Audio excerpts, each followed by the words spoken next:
My name is Ruth Bennett. I'm in my late 30s, and for most of my adult life, I've been known as the dependable one, the woman who remembers dates, keeps the house quiet, and smooths over tension before it becomes visible. I'm a project coordinator by profession, a wife by choice, and, according to most people who've crossed my path, someone nice, calm, and easy to overlook. People tend to underestimate me because I don't announce myself. I don't raise my voice. I don't compete for attention. I learned early that if you stay observant and speak carefully, you see more than those who rush to be heard. That habit followed me into my marriage, where being steady slowly turned into being invisible. Not ignored exactly, just assumed, like a background detail that never changes. I'm telling this story not because it's shocking, but because it's precise. It's about a marriage that looked functional from the outside and hollowed out quietly from within. It's about an anniversary trip that wasn't meant for me, booked under my name, and a realization that came not with tears or screaming, but with clarity. My husband took his mistress on our anniversary trip, using my name on the booking. That sentence alone sounds dramatic, almost sensational, but the truth is far less theatrical and far more unsettling. What happened didn't explode. It unfolded, slowly, methodically, and by the time I understood the full shape of it, everything had already been documented. This is not a revenge story. I didn't confront anyone in a restaurant or throw clothes onto a lawn. I didn't post screenshots or demand apologies. What I did was notice. I listened. I kept records. Because betrayal leaves a paper trail, and I've always been good at following patterns. Over the next hour, I'm going to walk you through how a woman can be present in a life and still be taken for granted. How disrespect often arrives in small, deniable moments. How silence, when chosen consciously, can become a form of leverage rather than surrender. And how justice doesn't always look like punishment. Sometimes it looks like withdrawal. I'm sharing this with honesty, not drama, with restraint, not rage. There are no villains twirling mustaches here, and no sudden miracles that fix everything. Just people making choices, and one woman deciding she would no longer absorb the cost of other people's decisions. If you've ever sensed something was wrong long before you had proof, if you've ever been underestimated because you stayed calm, I want you to listen closely. Have you ever realized too late that the person who benefited most from your silence mistook it for blindness? Before anything broke, before I had language for betrayal, I knew exactly who I was to the people around me. I was the reliable one, not the exciting one, not the complicated one. I was the person everyone assumed would handle it. If something needed remembering, organizing, smoothing over, someone would look in my direction, already relieved. That role didn't arrive all at once. It accumulated quietly, like dust you don't notice until the surface dulls. To my husband, Daniel, I was stability. He said that like it was a compliment. "You're my anchor," he used to tell people. What he meant was that I didn't make waves. I didn't demand explanations for late nights or challenge his version of events. I asked reasonable questions and accepted reasonable answers. or at least answers that sounded reasonable enough to keep the peace. To our friends, I was the calm half of the couple. Daniel was charming, expressive, and full of stories. I was the one refilling glasses, checking reservations, remembering birthdays. When people spoke to me, it was often to confirm logistics. Ruth will know. Ask Ruth. She keeps track of that. I smiled when they said it. At the time, I thought being trusted was the same as being valued. At work, it was much the same. I coordinated projects that other people presented.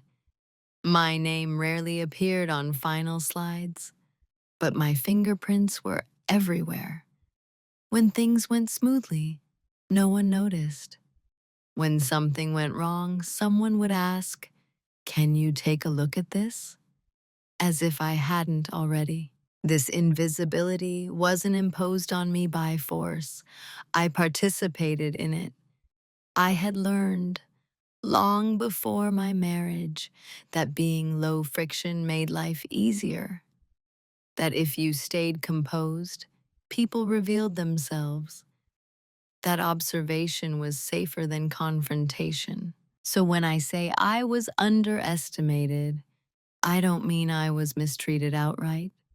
I was trusted, selectively, trusted to be steady, trusted not to overreact, trusted not to ask for too much. Daniel trusted that I wouldn't look too closely. In our marriage, I handled the practical things because I was good at them. Bills, schedules, bookings. He liked that about me. It made his life lighter. Over time, it also made my role narrower. I wasn't consulted so much as informed. Decisions arrived already shaped, presented as conclusions rather than conversations. "Does that work for you?" he'd ask, already halfway to the door.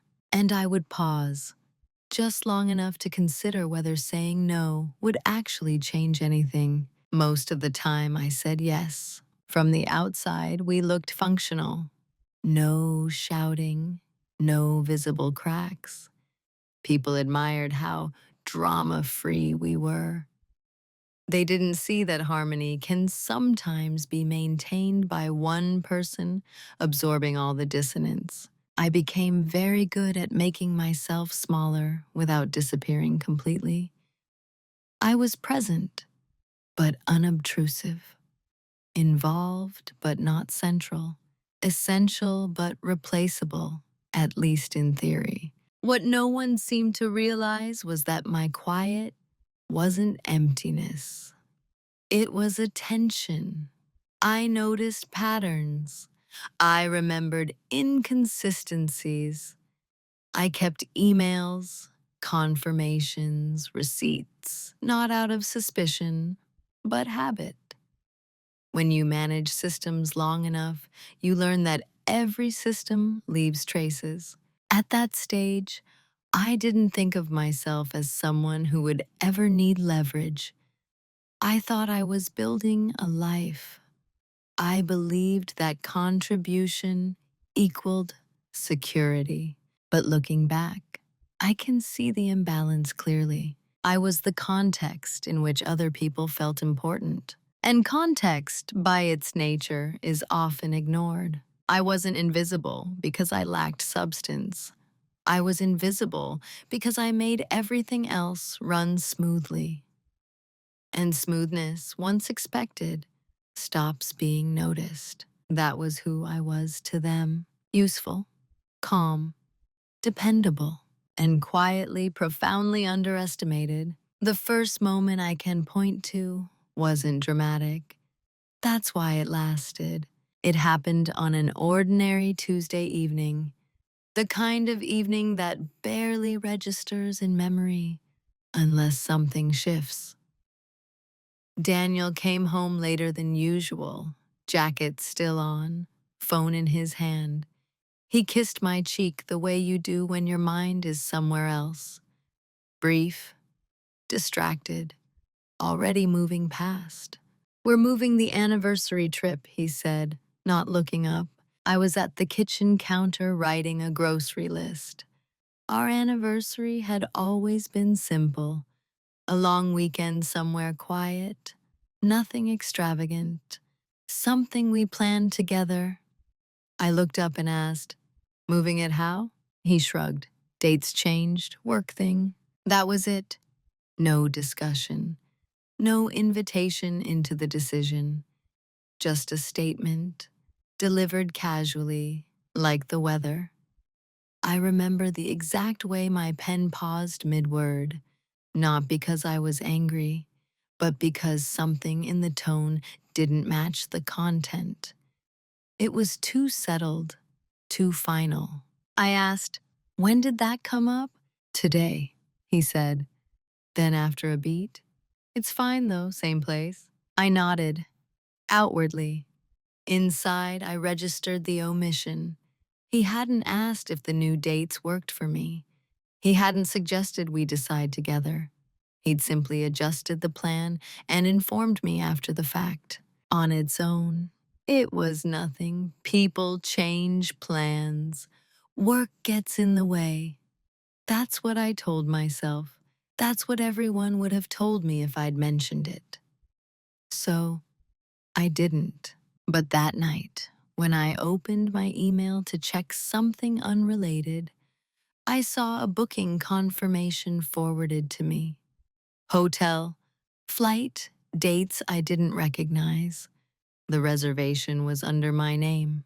That was the first cut. Small, precise, easy to explain away if I wanted to. I remember staring at the screen longer than necessary. The dates overlapped with a week I'd already flagged as difficult for work. I had told Daniel that months earlier. He'd acknowledged it, or at least he'd nodded. I scrolled. The room type was different than what we usually booked. More expensive. One king bed. That detail stood out in a way I couldn't articulate yet. When he came into the bedroom, I asked, carefully, "These dates, they're during my project review week." He paused just long enough to be noticeable. "Oh, right. I figured you could work remotely. You've done that before." There it was, the assumption spoken aloud. I could have pushed back. I could have said no. I could have asked why the change was decided without me. But the moment passed the way moments often do when you've trained yourself to prioritize smoothness. I said, "Okay." He smiled, relieved, kissed my forehead. Crisis averted, at least from his perspective. But something had shifted. It wasn't suspicion yet. It was awareness, a subtle recalibration.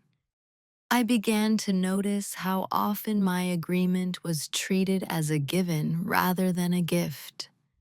How decisions that affected both of us were increasingly made unilaterally, then softened with casual explanations. The next day, I reopened the confirmation email. This time, I noticed the billing address, my card, the one we used for shared expenses. Nothing unusual about that, except I hadn't authorized the charge yet. He'd had access, of course. We were married. Trust was assumed. I didn't confront him. I didn't accuse. I did something else instead. I saved the email, not because I thought I'd need it, because I've always believed that if something gives you pause, it's worth keeping a record of that feeling. Feelings fade. Documentation doesn't. Over the following weeks, nothing outwardly changed. Daniel was affectionate enough, attentive in public. The trip remained ours, at least in conversation. But that small cut had done its work. It had broken the illusion that my presence in decisions was automatic. Everyone else ignored it.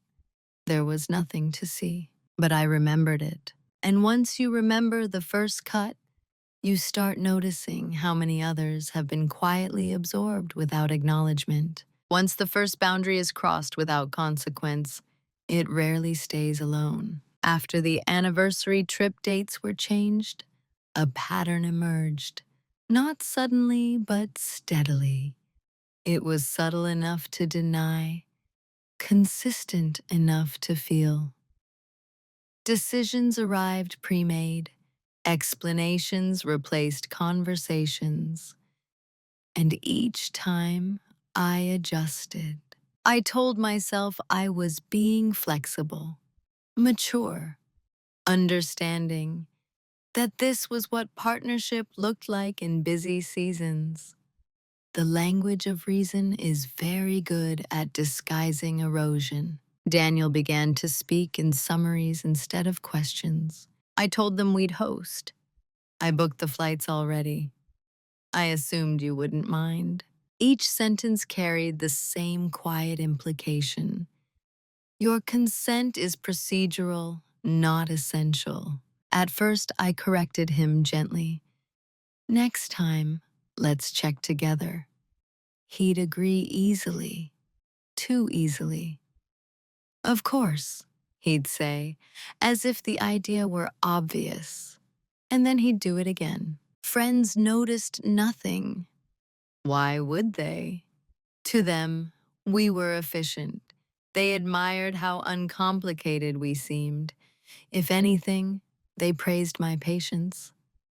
You're so understanding, someone once said, watching me rearrange my schedule to accommodate a plan I hadn't helped make. I smiled. I always smiled. What they didn't see was the internal math, the constant recalculation of when it was worth speaking up and when it would cost more than it changed.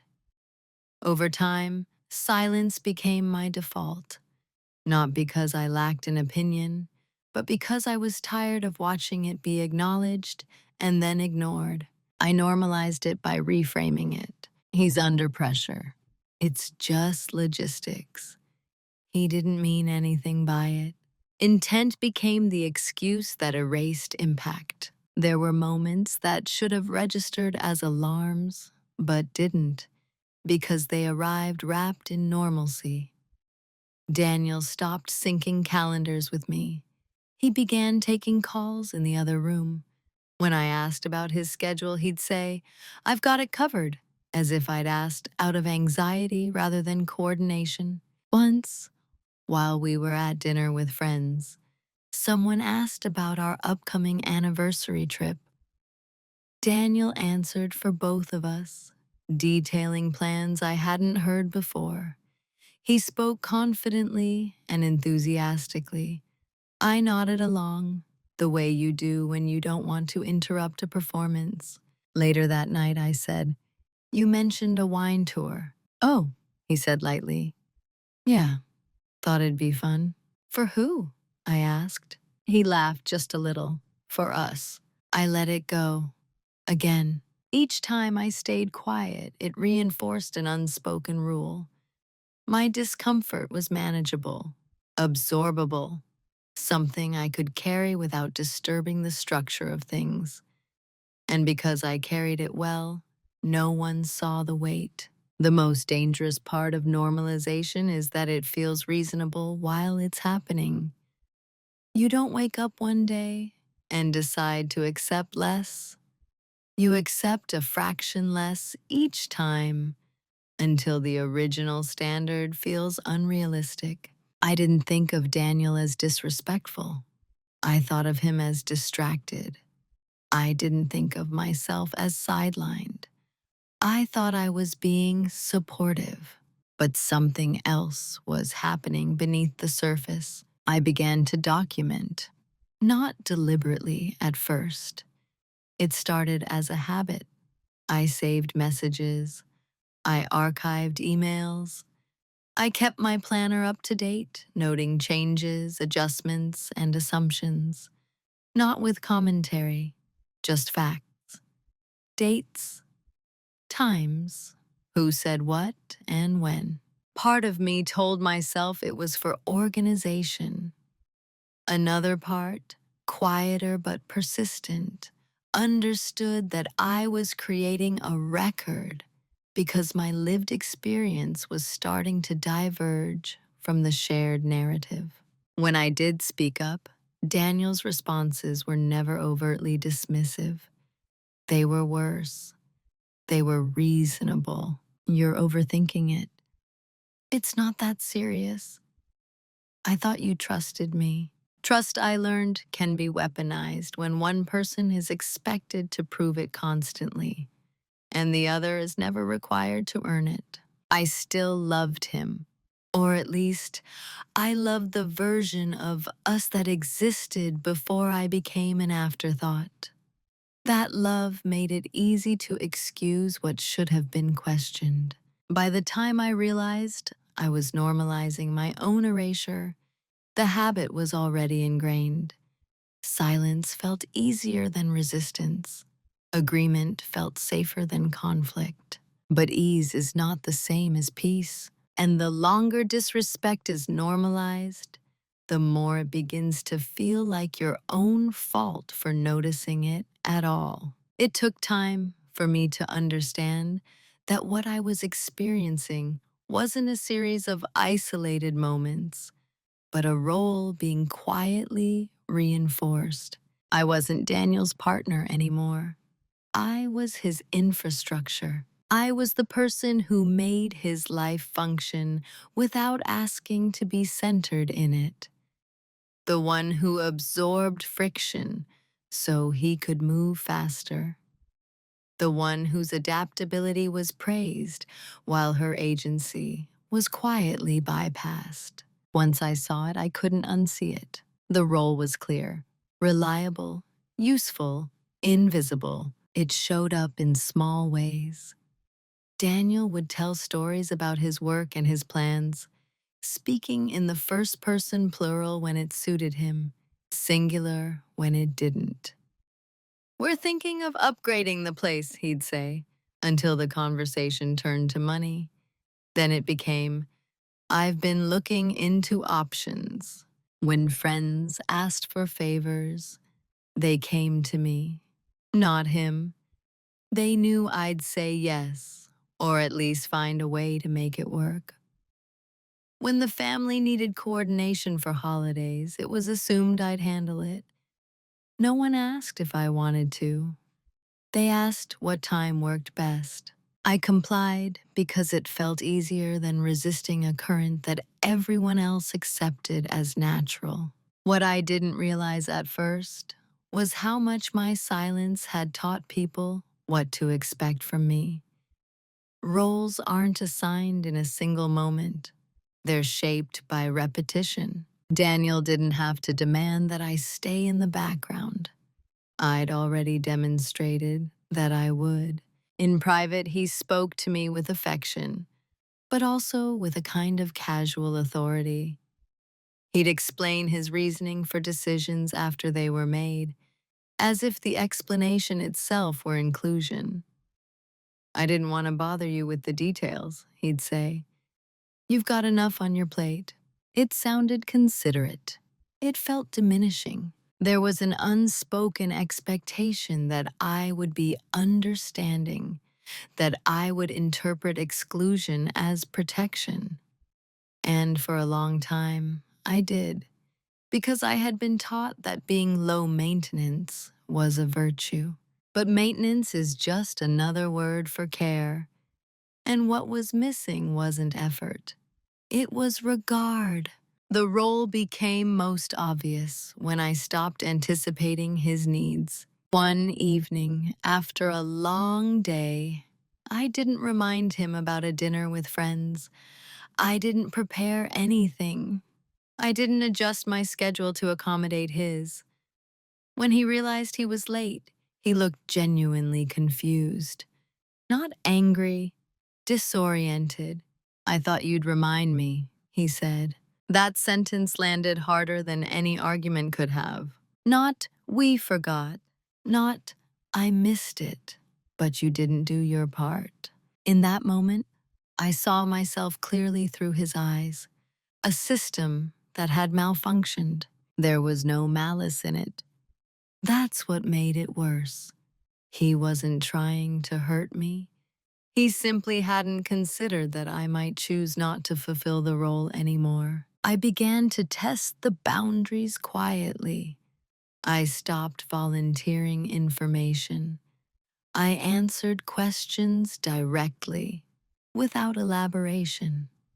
I didn't correct misunderstandings that benefited others at my expense. The response was subtle but immediate. People became slightly unsettled. Daniel asked if I was okay more often, but not in a way that invited honesty. It was the kind of concern that seeks reassurance, not truth. The role I'd been assigned had kept everything running smoothly. Removing myself from it, even partially, created friction. And friction, I learned, reveals where pressure has been unevenly applied. Still, I didn't confront him. I didn't announce a change. I was still gathering information, still mapping the contours of a life that had been built around my compliance. I wasn't planning an exit.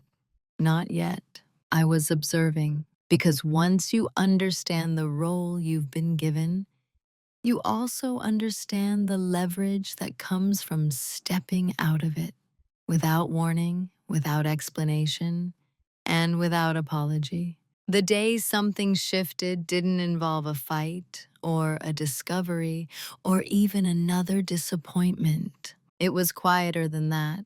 It happened on a Saturday morning, the kind of morning that usually feels suspended.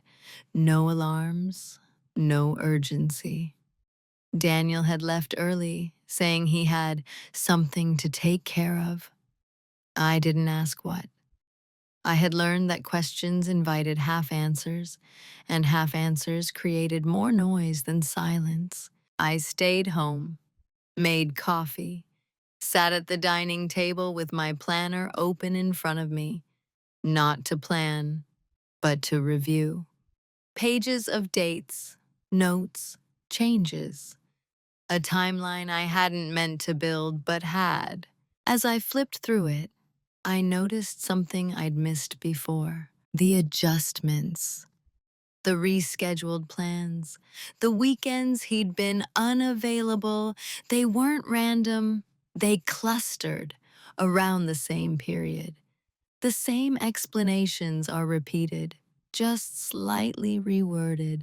I didn't feel panic. I felt still. There's a moment when you've been accommodating for a long time, where you stop asking whether something is wrong and start asking whether it has ever been right.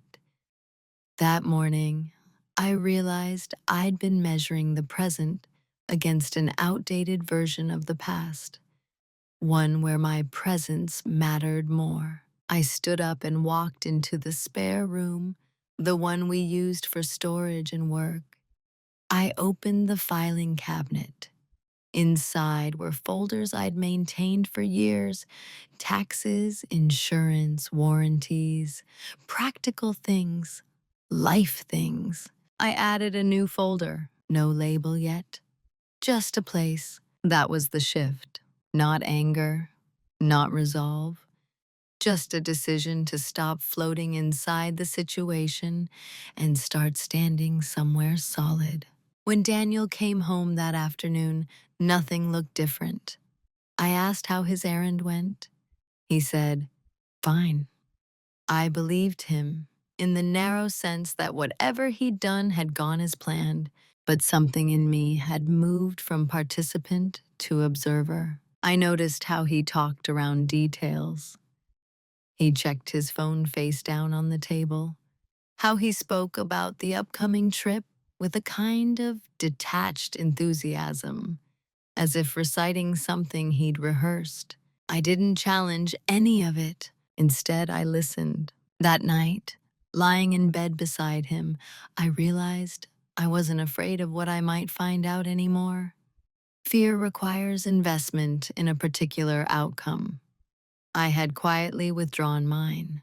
What replaced it wasn't bitterness, it was clarity. I understood finally that silence didn't have to mean endurance.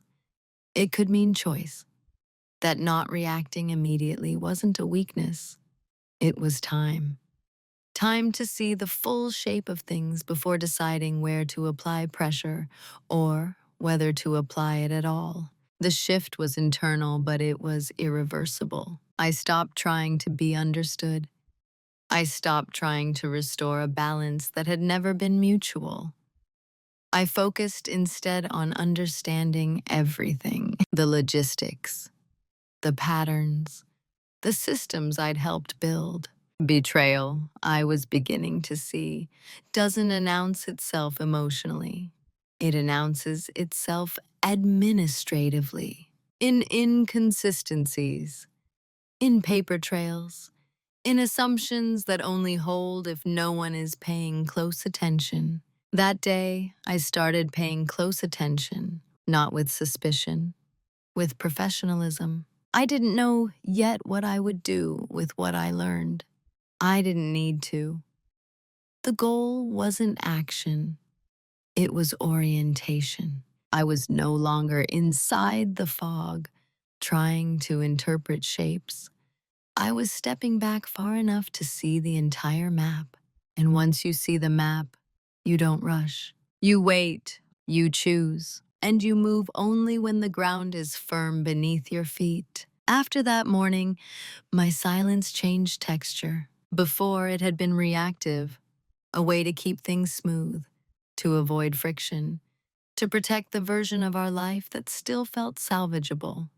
Now, it was deliberate, measured, chosen. I stopped filling in gaps. When Daniel mentioned plans vaguely, I didn't ask follow-up questions.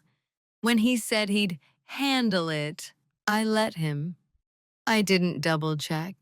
I didn't remember. I didn't compensate. The infrastructure began to thin, and I watched carefully to see what happened. At first, nothing. He moved through the days with the same confidence, the same assumption that everything would continue to work because it always had. That assumption depended on my invisible labor. Removing it didn't cause an immediate collapse, it caused a delay, confusion, small inefficiencies that he couldn't quite place. "Did we pay the internet bill?" he asked one evening. "I don't know," I said, not defensively, not pointedly, just factually. He looked at me, surprised. I usually do," I agreed. And then I went back to reading. That was new. My silence no longer came with explanations. I didn't justify.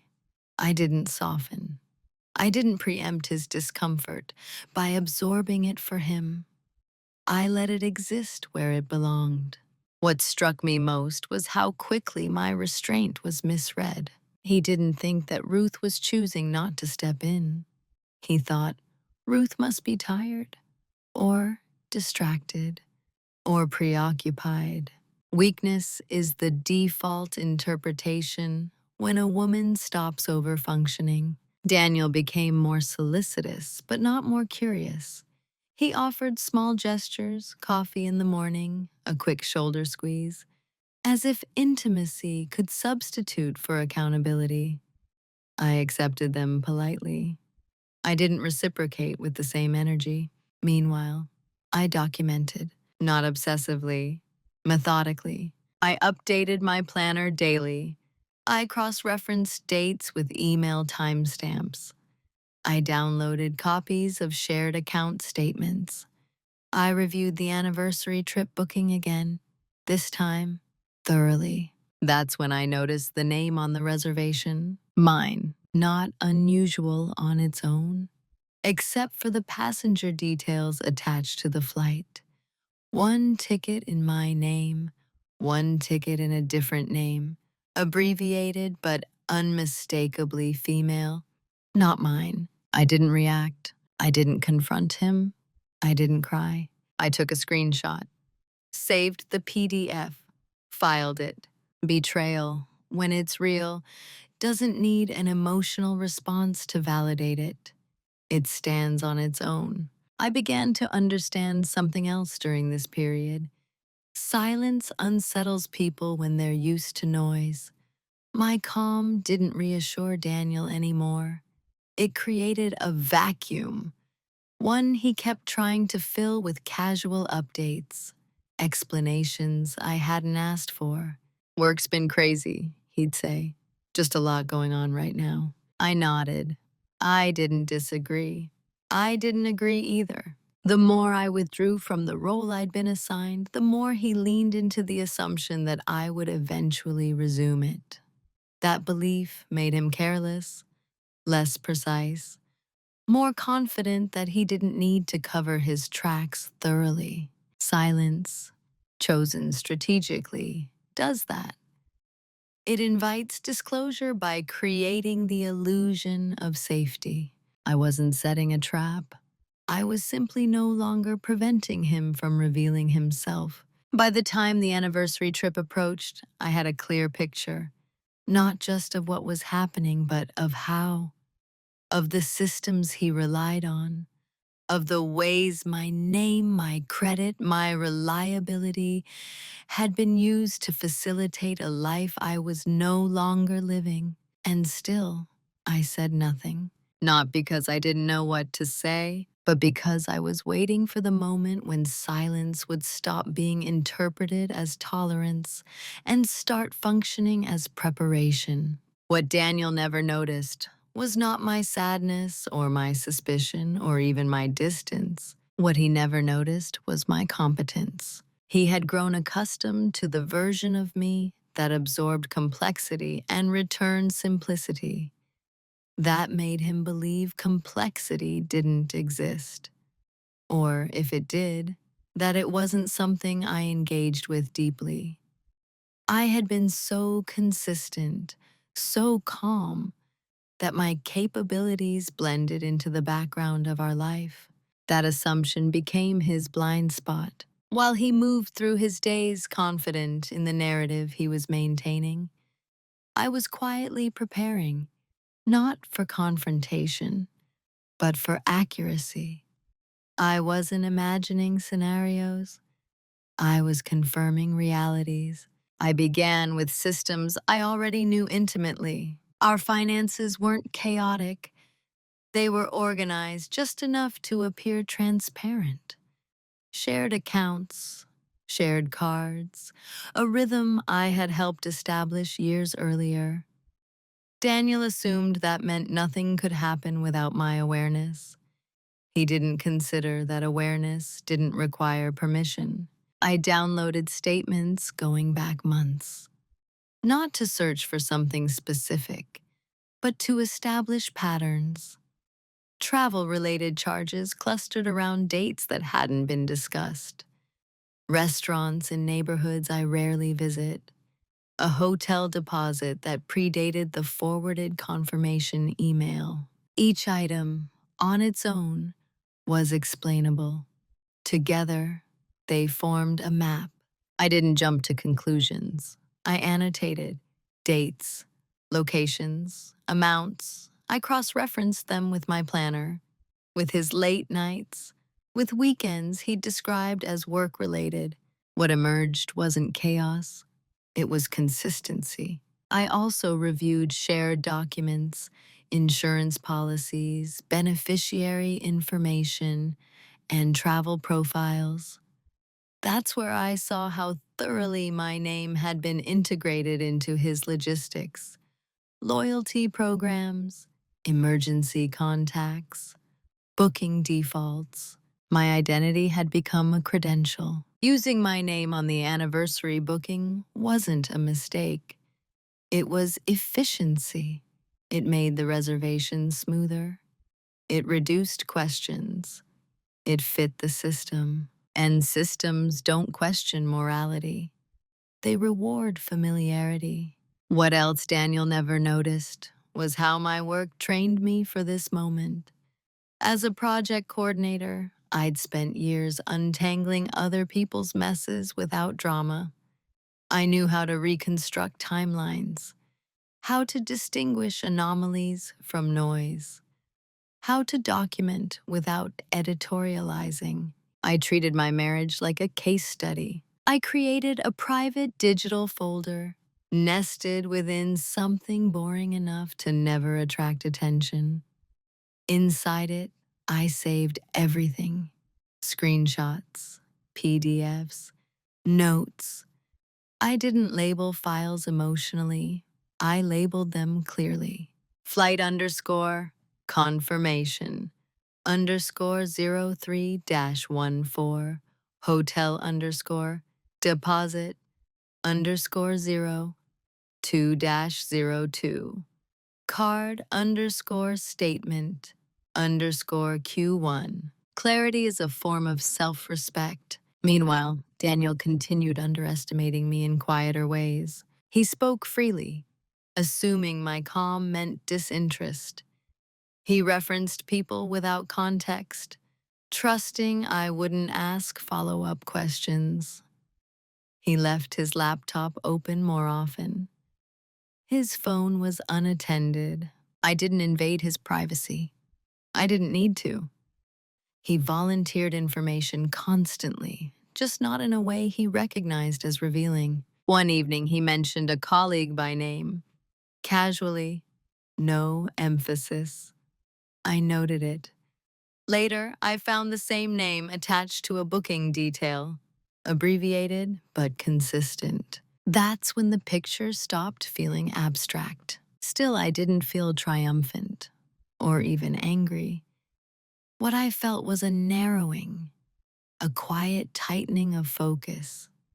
The emotional noise dropped away, replaced by something steadier. Preparation. I reviewed my own position next. My income, my savings, accounts in my name only. I made copies of documents I'd never thought I'd need to separate from our shared life: birth certificate, passport, professional records. This wasn't an exit plan yet. It was an inventory. What Daniel never noticed was that my silence had changed the balance of information. He was operating under the assumption that nothing had shifted, that the system was still compensating for him. It wasn't. I was no longer cushioning consequences or obscuring discrepancies. I was letting reality exist in its raw form and capturing it as it did. By the time the full outline of his betrayal became undeniable, it no longer felt shocking. It felt confirmed. The most dangerous mistake people make when they underestimate someone quiet is assuming that quietness equals inaction.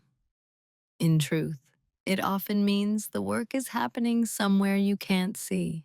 I didn't need to be louder. I needed to be precise. And I was. The reveal didn't arrive all at once. There was no single email that shattered everything. No overheard phone call that forced clarity. What I experienced instead was a convergence, the slow alignment of facts that could no longer be interpreted generously. It happened on a Tuesday night, unremarkable in every visible way. Daniel was in the shower. His phone buzzed on the nightstand. I didn't reach for it. I didn't need to. The notification preview lit the screen just long enough. Can't wait to see you again. Same place? No name attached. Just a number. That was the moment the question disappeared. Up until then, part of me had still been observing out of discipline rather than certainty. I had been careful not to decide anything prematurely, but certainty doesn't announce itself emotionally. It settles. I didn't feel my heart race. I didn't feel sick. What I felt was a kind of internal quiet, the sound of a final piece locking into place. I stood up and walked back into the spare room. I opened the folder I'd created weeks earlier and added a new subfolder: communications. I noted the date, the time, the phrasing, still no confrontation. What surprised me most was not the content of the message, but how little it hurt. Pain requires surprise. This was confirmation. Over the next few days, I allowed myself one private indulgence. I stopped protecting Daniel from the implications of his own behavior. I didn't remind him to delete browser history. I didn't shield him from logistical consequences. I let the system operate without my interference. That's when the full reveal came into focus. I reviewed the anniversary trip again, this time from start to finish, as if I were auditing someone else's account. The booking was in my name, the payment was mine, the loyalty number attached was mine. The accompanying passenger details were not. She had been added cleanly, efficiently, not as a mistake, but as a substitution. My name had functioned as a cover. That was the moment the story stopped being about infidelity and became about identity theft of a quieter kind. Not illegal, perhaps, but intimate, personal, presumptive. He hadn't just taken someone else on our anniversary trip. He had taken my place. I closed the laptop and sat there longer than necessary, letting that understanding settle fully into my body, not to dramatize it, to integrate it. I asked myself a simple question. What do I want to know next? Not, what should I do? Not, how do I feel? Just, what information completes the picture? So I gathered it. I confirmed timelines.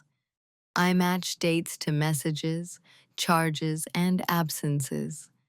I established the duration, frequency, pattern. It wasn't a single lapse. It wasn't impulsive. It was ongoing. And still, I felt no urge to confront him. Confrontation assumes the other person has standing in the outcome, that their explanation might change something. At this stage, Daniel's explanations were irrelevant. The facts were complete. What mattered now was positioning. I reviewed legal basics quietly, not to plan a dramatic move, but to understand my options. Knowledge removes panic from the equation.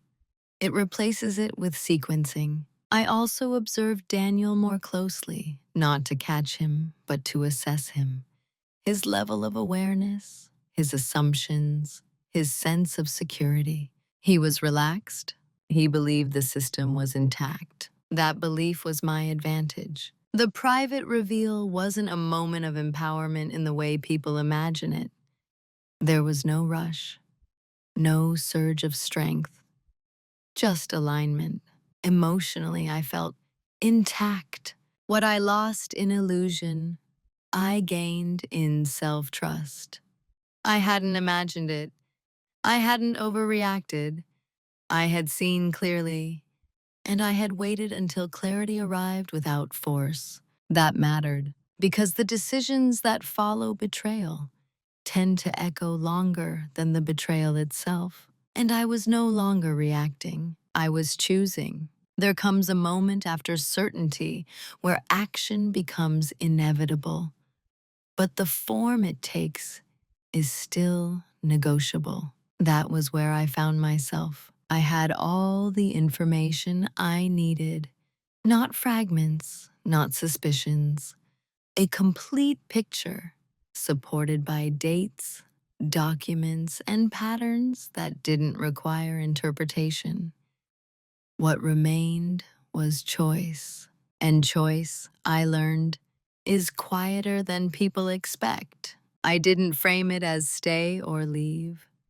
That binary is too blunt.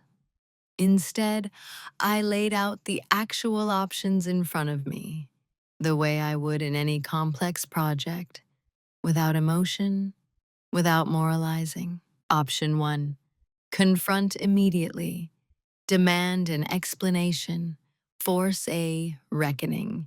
This option promised emotional release, but very little control.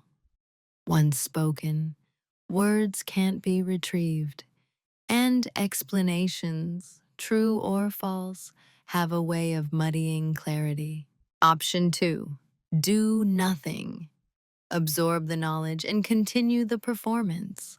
Maintain stability at the cost of self-respect. I understood this option well. I had been practicing a version of it for years. Option 3.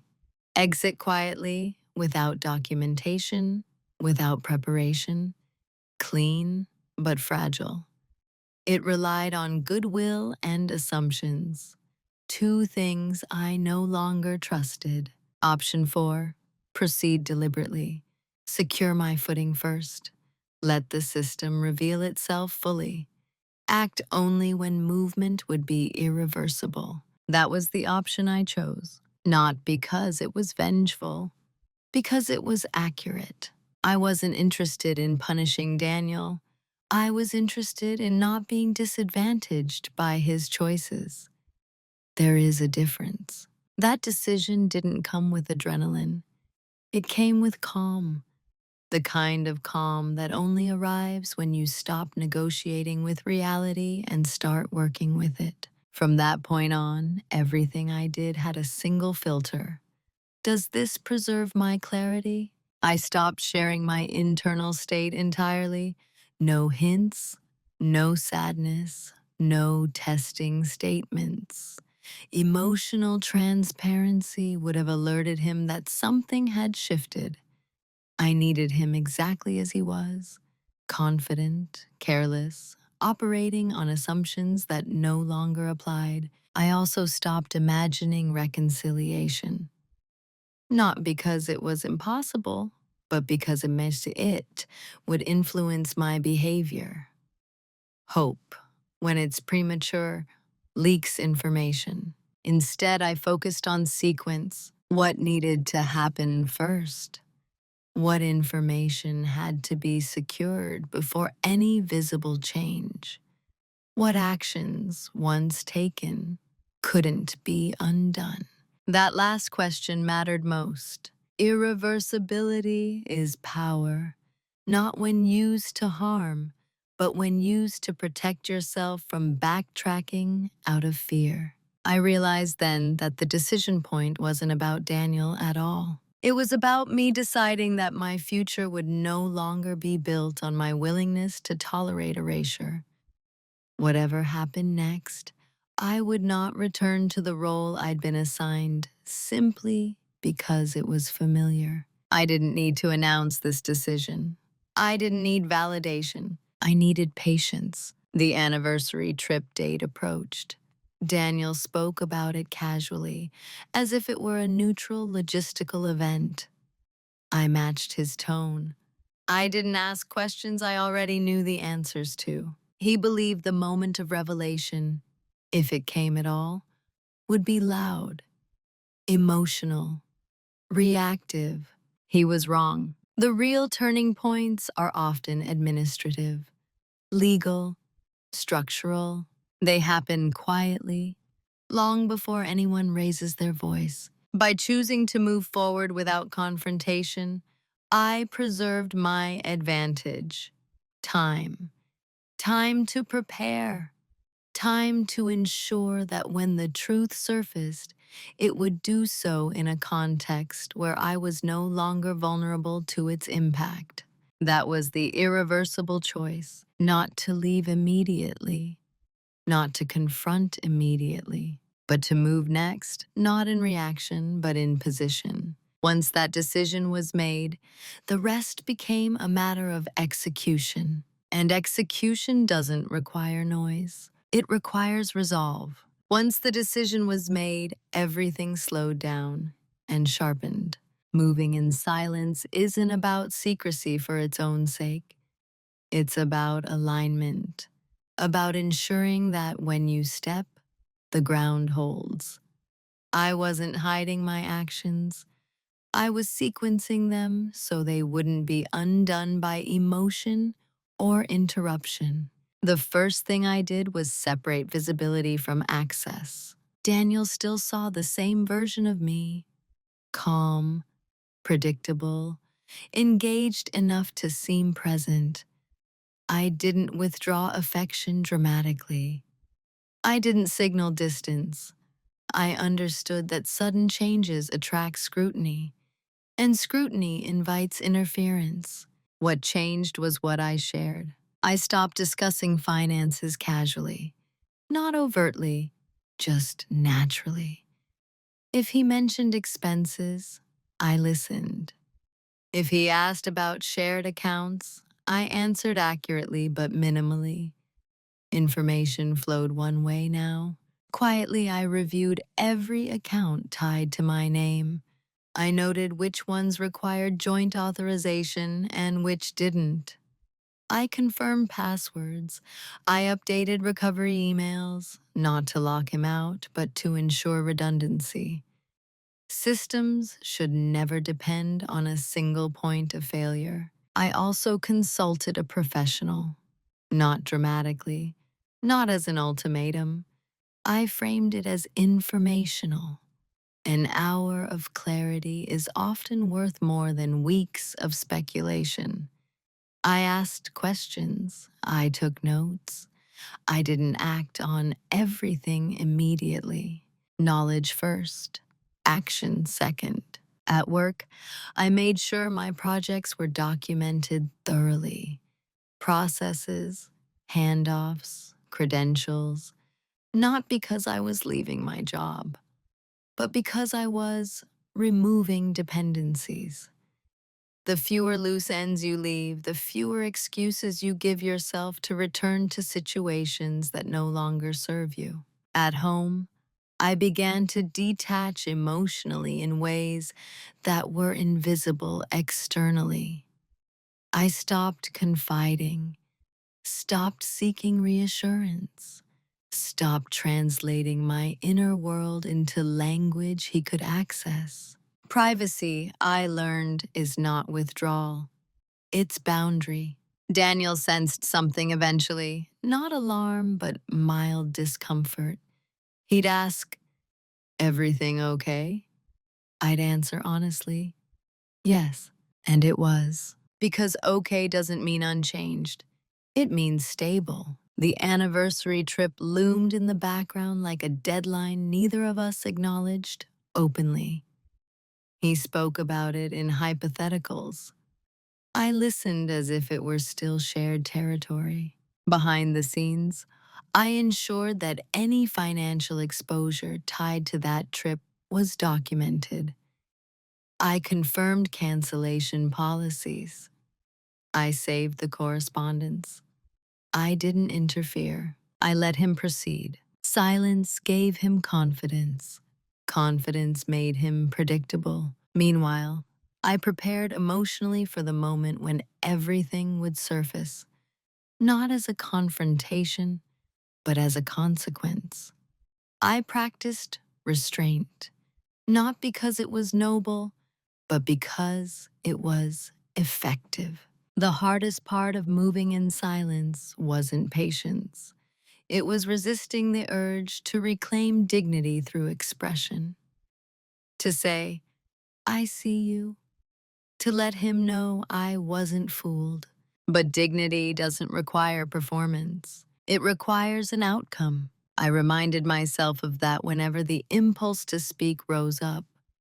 Speaking too early would have shifted the balance back into the realm of emotion, where clarity dissolves and narratives compete. I wasn't interested in narratives anymore. I was interested in structure. By the time the first visible consequence approached, my position was secure, not invulnerable, but considered, documented, supported.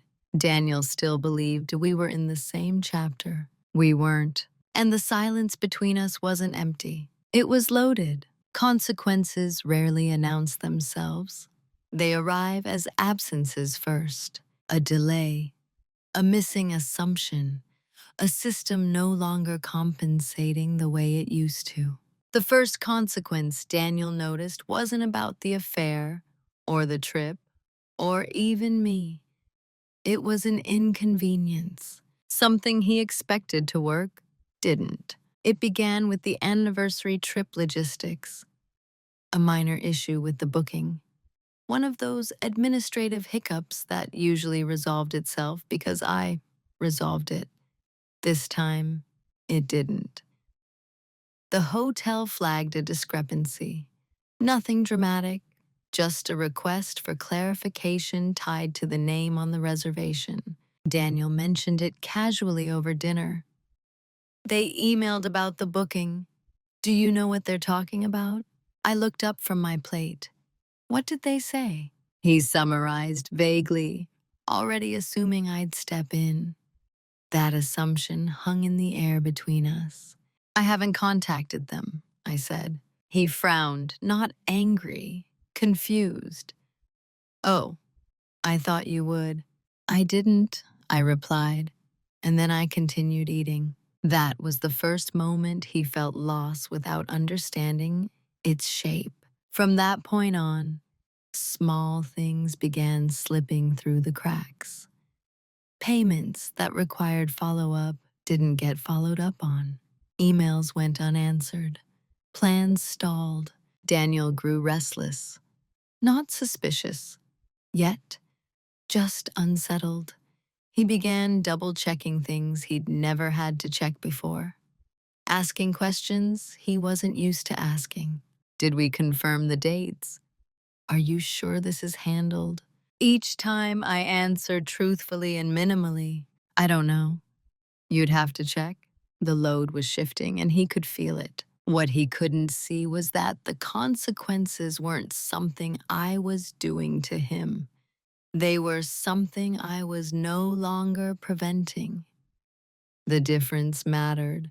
At work, he seemed distracted. He brought tension home with him.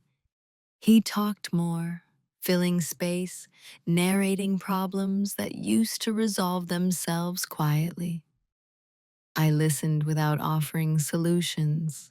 That unsettled him more than anger ever could have. People are deeply uncomfortable when the person who once stabilized their world stops intervening and does so calmly. The anniversary date passed without acknowledgement. That, too, was a consequence. He didn't mention it. Neither did I. The silence around it was heavy, not with grief, but with avoidance. I could feel him trying to determine whether this omission meant something. It did, just not what he thought. Around that time, I noticed subtle changes in his behavior. He checked his phone more often. He grew less relaxed at home. The confidence that silence had given him earlier was beginning to erode. He didn't know why. The systems he'd relied on were failing him one by one. Not dramatically, not enough to force confrontation, just enough to create pressure. And pressure reveals priorities. He became short-tempered with inconveniences, frustrated with delays. He complained about things being more complicated lately. I let him talk. What he didn't realize was that the consequences had already begun reshaping the power dynamic. He was reacting now, adjusting, while I remained steady. I hadn't raised my voice. I hadn't accused him. I hadn't demanded anything. Yet the ground under his feet was no longer stable. That's the thing about consequences. When they're earned quietly, they don't feel like punishment. They feel like confusion. And confusion is far more destabilizing than anger. By the time he started asking, "Is something wrong between us?" the answer had already been written, not in words, but in the structure of our life. The imbalance was no longer hidden. It was just finally affecting the person who had benefited from it the most. By the time Daniel sensed real danger, he was already behind it. At first, his concern presented as curiosity. Gentle questions, casual check-ins. "You seem quieter lately. Have I done something?"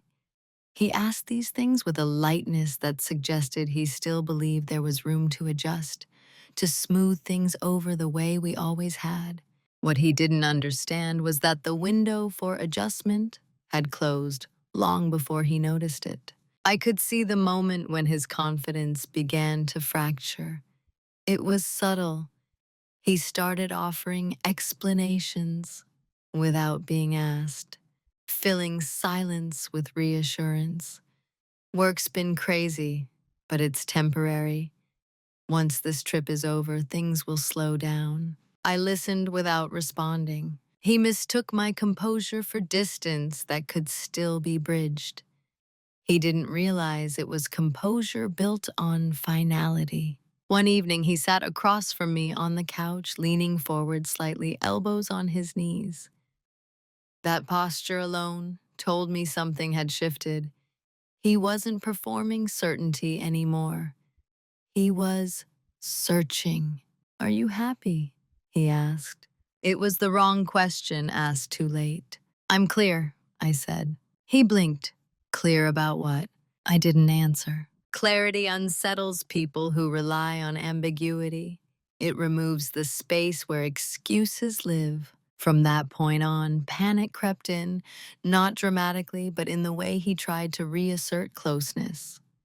He suggested dinners, weekend plans, small gestures meant to reset familiarity. He touched my arm more often, lingered in doorways, watched me carefully, as if trying to read cues he'd ignored for years. I accepted none of it outright. I rejected none of it either. I let it fail on its own. The thing about fixing something too late is that you're often fixing the wrong version of the problem.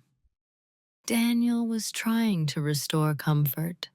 What I had withdrawn was consent. He wanted reassurance that I was still playing my role. I had already stepped out of it. The anniversary trip, our trip, came and went without ceremony. I didn't ask where he was. I didn't ask who he was with. I didn't need to. The absence spoke clearly enough. When he returned, there was a hesitation in him that hadn't been there before. He looked at me longer, spoke more carefully, as if he sensed that something irreversible had occurred while he was gone. He was right. He tried finally to initiate a real conversation. "We need to talk," he said one night, voice tight with urgency. I nodded. "We will." Not yet. The delay unsettled him more than refusal ever could have. He wanted immediacy, resolution, absolution, or at least reaction. What I offered was time. Time exposes everything. Over the following days, his attempts to regain control became more obvious. He apologized vaguely. "If I've been distant," he promised change without specificity. "I can do better." But better than what? He never asked. By then, he could feel the consequences closing in, though he still didn't understand their source. He was responding to symptoms, not causes, repairing surfaces while the foundation had already shifted. There's a point in every unraveling where effort becomes meaningless because the context has changed. That's where we were. I wasn't angry. I wasn't waiting for the right apology. I wasn't deciding whether to forgive. I had already decided what I would no longer carry, and no amount of late effort can undo a choice made in clarity. By the time Daniel realized that, truly realized it, fixing things was no longer an option. Not because I was cruel, but because I was done pretending that repair was my responsibility alone. The confrontation, when it finally happened, was almost disappointing in its ordinariness. No raised voices, no slammed doors, no accusations thrown like weapons. Just two people sitting across from each other at the dining table, where we'd shared hundreds of quiet meals. Daniel spoke first. He had rehearsed, of that I was certain. His words came out carefully, arranged to sound open without committing to anything concrete. I know things have felt off, he said, and I want to understand what's going on. I looked at him, really looked at him, and realized something unexpected. I felt no urge to be understood. That urge had burned out weeks earlier. I already understand what's going on, I said calmly. His shoulders tightened. Then help me understand. I paused, not for effect, but to ensure precision. You booked our anniversary trip in my name, I said. You used my card. You added another woman as the second passenger. You traveled with her during a period you told me was work-related. I didn't raise my voice. I didn't soften it either. The facts sat between us, solid and undeniable. For a moment, he said nothing. Then came the predictable sequence: denial, minimization, reframing. It's not what you think. It just happened. I didn't want to hurt you. I let him speak. When he finished, I said, I'm not interested in your explanation. That stopped him. Then what are you interested in? He asked, voice strained. Accuracy, I replied, an outcome. He searched my face for emotion, anger, grief, something he could respond to. There was none on offer. This isn't a conversation, I continued. It's a notification. That was the moment he understood he'd lost something he couldn't negotiate back. I didn't demand an apology. I didn't ask questions. I didn't outline consequences dramatically. I stated what would change. I will no longer share finances without transparency. I will not cover for decisions I didn't participate in. And I will not continue in a marriage where my identity is used as convenience. Each sentence was delivered evenly, like terms in a contract. He tried to interrupt. I raised a hand, not aggressively, just enough. I've already decided, I said. This conversation isn't about whether I'm right. It's about what happens next. There was no satisfaction in watching his realization settle, just finality. He asked if there was any way to fix it. I answered honestly, not from where you're standing, because repair requires mutual recognition, and that recognition had been absent for too long. When the conversation ended, it didn't feel like a rupture. It felt like closure. Quiet, clean, unavoidable. I stood up, collected my planner from the table, and went to bed. No tears, no regret, just a deep, steady calm that comes when you stop explaining yourself to someone who benefited from misunderstanding you. Who I am now is not a reaction to what happened. That distinction matters. I didn't become harder. I didn't become colder. I didn't reinvent myself out of spite or survival. What changed was not my nature, but my placement within my own life. I am no longer context. For a long time, I existed as the background against which other people made decisions. My steadiness allowed them to feel secure without ever asking whether I was. I mistook that role for maturity. I mistook endurance for virtue. Now I understand the difference. I still value calm. I still listen more than I speak. I still believe restraint is powerful. But I no longer offer those qualities without reciprocity. Quiet, when it is chosen consciously, is not self-erasure. It is authorship. After Daniel, my life didn't explode into something dramatically different. It reorganized. I simplified, reduced obligations that were never truly mine. I became selective, not in a defensive way, but in a deliberate one. I no longer rush to fill gaps or smooth over discomfort that doesn't belong to me. People noticed. Some described me as more distant. Others said I seemed stronger. Both were projections. What they were responding to was the absence of automatic access. I don't over-explain anymore.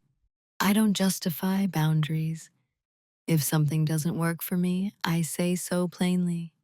If it does, I engage fully. There's no longer a version of me operating quietly in the background, absorbing costs so others don't have to. I still coordinate projects, but now my name is on the final deliverables.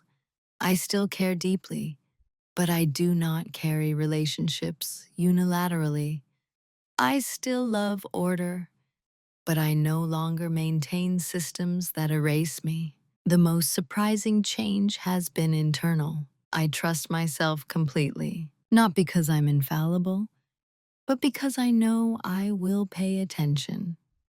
I know I won't dismiss my own discomfort to preserve someone else's ease. I know I will wait for clarity rather than force resolution prematurely. That trust is steady. It doesn't need to be loud. Sometimes people ask if I'm angry about what happened. I'm not. Anger would suggest unfinished business. What I feel instead is alignment. My inner sense of reality matches my external life. There is no longer a gap between what I see and what I allow. That alignment has a quiet authority to it. It changes how people interact with you. They listen more carefully. They assume less. They no longer mistake your silence for permission. If there's a lesson I carry forward, it's this. Being underestimated is only a disadvantage if you believe it. I don't, because now, when I choose to speak, it's not to defend myself. It's to define the terms. And when I choose silence, it's not because I've been diminished. It's because I'm deciding what deserves my voice. There's a temptation at the end of stories like this to look for villains and victories, to decide who won, who lost, and who deserved what. But real life rarely offers that kind of symmetry. What it offers instead is alignment, or the lack of it. For a long time, I believed that being calm, dependable, and accommodating made me safe. I thought that if I absorbed enough friction, nothing would break. What I learned is that unacknowledged absorption doesn't create stability. It creates entitlement, not cruelty, not evil. Entitlement. Betrayal didn't begin with an affair. It began with assumptions, with decisions made in my name, without my presence, with a system that worked so well for one person that it never had to consider the other.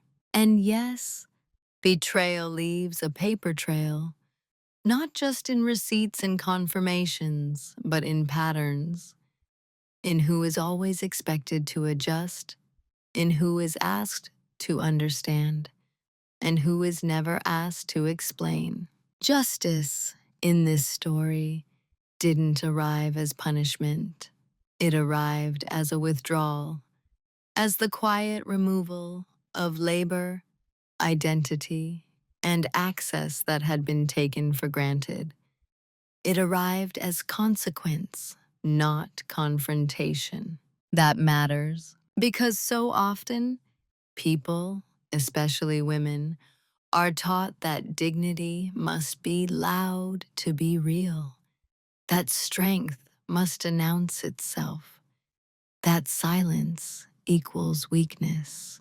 I don't believe that anymore. Silence can be a boundary, calm can be a strategy, and walking away without spectacle can be the most definitive statement you make.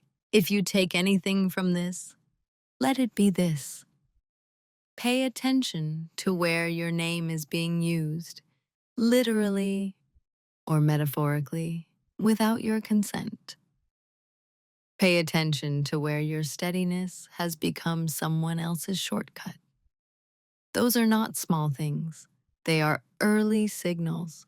And when clarity arrives, you don't owe it a performance. You owe it integrity. I didn't share this story to encourage suspicion or to suggest that quiet endurance is always wrong.